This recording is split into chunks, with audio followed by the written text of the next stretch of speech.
On a déjà tous vu des bêtas de nos jeux préférés, mais on ne les connaît pas forcément. C'est pourquoi aujourd'hui je vous présente tous ces bêtas de jeux que vous avez déjà entendus et que vous ne connaissez pas forcément. Bonjour à toutes et à tous, c'est Arthur et aujourd'hui on va regarder de plus près ces bêtas.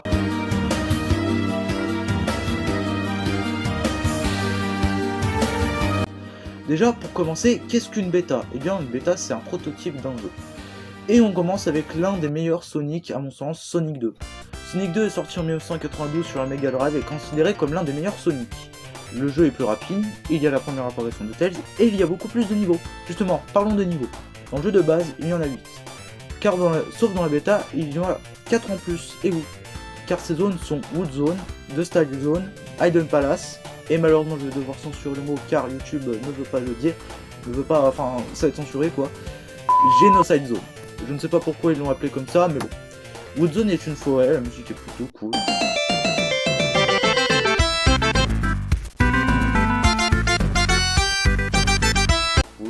Malgré que le niveau a l'air plutôt correct par sa difficulté. The Style Zone, comme son nom l'indique, le niveau est désertique, la musique est celle de Hidden Palace dans Sonic 2 sur Android.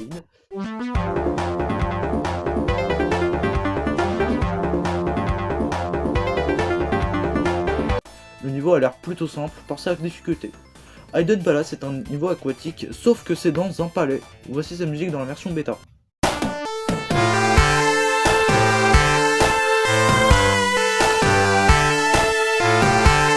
Je pense que le niveau a l'air plutôt dur pour sa difficulté. Pour le dernier niveau, Genocide Zone est un niveau horrifique et aquatique à la fois. Sa musique n'est pas pour autant pas si mal à écouter.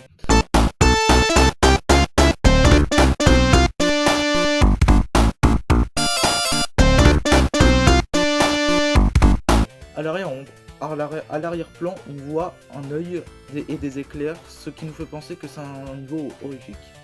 Dans la bêta de Sonic 2, il n'y a pas que les niveaux, il y a aussi l'écran titre qui change. Quelques musiques, notamment celle de l'invincibilité, pour le coup, celle de Super Sonic dans la version bêta. Et je pense que j'ai fait le tour de Sonic 2. Maintenant passons à l'un de mes jeux préférés sur la Nintendo GameCube, je parle évidemment de Chibi Robo. Chibi Robo Plug to Into Adventure, merci pour mon accent anglais, ou Chibi Robo en français, est sorti le 23 juin 2005 au Japon et le 26 mai 2006 en Europe. Le jeu est développé par Skip et Nintendo, puis édité par Bandai à la suite du jeu. Sa bêta est un peu spéciale car vous le savez sûrement, mais le jeu est un jeu de plateforme. Alors que dans la bêta, c'est un point and click. Alors pour commencer, on n'est pas chez Sanderson, donc la famille dans le jeu de Chibi Robo, mais on est dans un laboratoire. On pouvait aussi jouer à deux dans l'histoire, et l'histoire était différente. Mais alors pourquoi la bêta est devenue le jeu comme il est? Eh bien le producteur de Chibi Robo c'est pas n'importe qui, oui, puisque c'est le papa de Mario Zelda, oui je parle de Miyamoto. Et il a eu un potentiel en voyant ce personnage, je parle de Chibi Robo bien évidemment. C'est aussi que nous connaissons le Chibi Robo qu'on connaît aujourd'hui. C'est tout pour Chibi Robo. Alors évidemment je sais pas si j'ai tout dit, j'ai essayé de chercher comme je peux, mais bon bref voilà, c'est la voix off. Voilà. Maintenant passons à l'un des meilleurs jeux Mario en fait. New Super Mario Bros. New Super Mario Bros est sorti le 25 mai 2006 au Japon et le 30 juin 2006 en Europe. Déjà pour commencer, le logo du jeu est différent. Les levels sont également différents, notamment le gros champi qui est rouge et blanc, alors que dans la version originale il est rouge et jaune. Mario devait aussi frapper les ennemis comme dans Mario 64. Les checkpoints sont aussi différents car dans la bêta, ces anneaux dans le jeu de base servaient à ramasser les pièces rouges pour pouvoir gagner un power-up ou une vie supplémentaire. Mario pouvait également faire des saltos, je sais pas comment ça s'appelle, et certains sound effects étaient tirés de Mario 64. Je ne sais pas si vous avez vu, mais quand le Goomba prend le champi vient de Mario 64 DS. Et le Goomba était pas le seul à le prendre, il devait y avoir d'autres ennemis qui pouvaient prendre ce champi. À la fin de ce niveau, on pouvait aussi voir Bowser qui se fait tabasser par Mario, tout simplement. C'est tout pour New Super Mario Bros. Maintenant passons au meilleur Zelda de l'univers, je parle évidemment de Zelda The Wind Waker.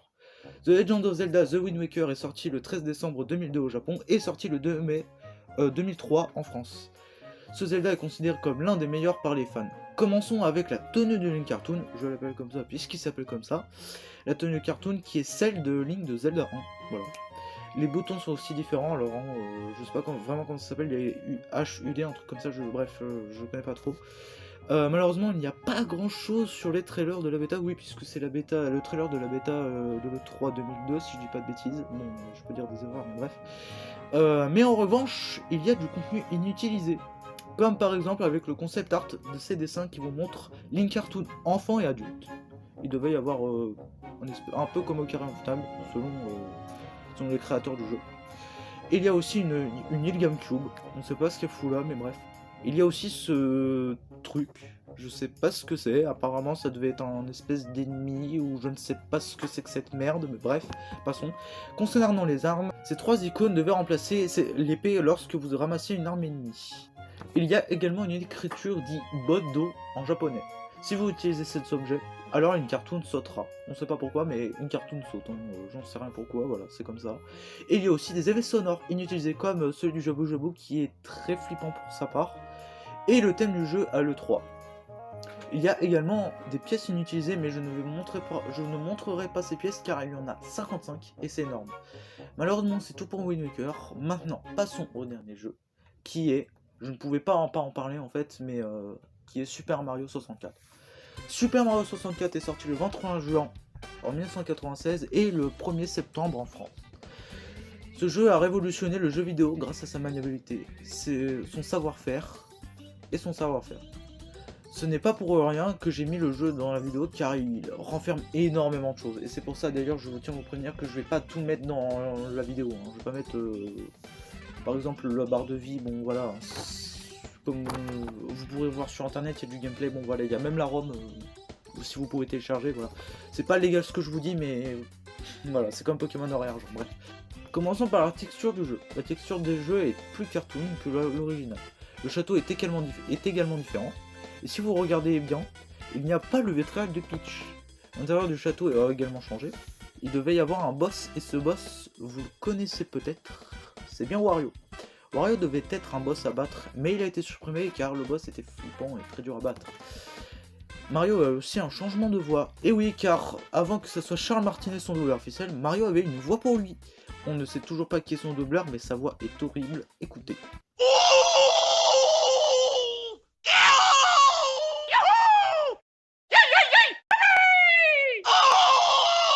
On dirait un peu Rayman, mais bon.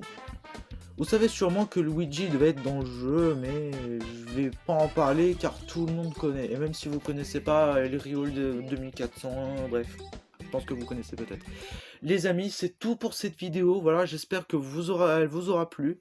J'ai passé quelques semaines à la faire, voilà, donc j'espère que la vidéo va monter en vue.